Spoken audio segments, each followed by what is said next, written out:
Guys কি খবৰ? আশা কৰোঁ ভালে আছে।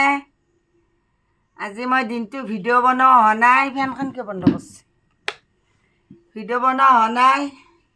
নানানটা টেনশ্যনত দেখিছে দেশৰ পৰিস্থিতি। এনেকৈ আছোঁ।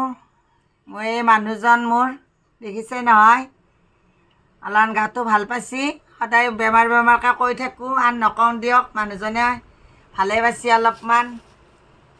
ভাল পালি আৰু এতিয়া কাম চাম কৰে। এই পিছে আপোনালোকৰ কি খবৰ? চবে ভালে কুশলে থাকক। দেখিছে কেনেকুৱা অৱস্থা মানুহৰ। বানপানী, শিৱসাগৰত দেখি দুনিয়াৰ বানপানী। এতিয়া আমিতো আৰু খবৰ ল'ব যাব নোৱাৰোঁ, আমি টিভি বাতৰিয়ে চাওঁ এনেকৈ।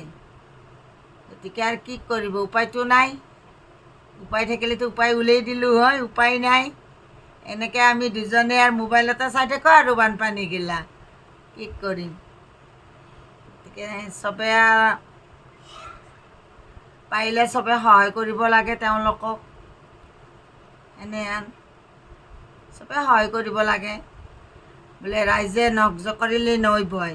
গতিকে চবেই যদি 1 টকাকো দিয়ে লাখ টকা।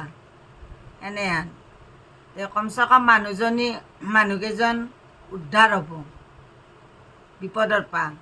এই বিপদত যদি মানুহখিনি থিয়া দেই, কিমান শান্তি পাব তেওঁলোকে। এনেকৈ কি ক'ম আৰু গাইজ, ক'ব লগাতো বহুত আছিল, এতিয়া নকওঁ। মোৰ গাও বেয়া। মই কালিৰ পৰা এই পৰিছিলোঁ, সেইদিনাখনে মাথাটো দুখ পাইছোঁ। এনেকৈ গাও বেয়া, সেইকাৰণে দিনটো ভিডিঅ' বনোৱা নাছিলোঁ। বনালোঁ। চাবচোন ফাৰ্ষ্টৰ পৰা লাষ্টলৈকে ভিডিঅ'টো। যদি ভাল লাগে লাইক শ্বেয়াৰ কমেণ্ট কৰিব। ঠিক আছে গাইজ।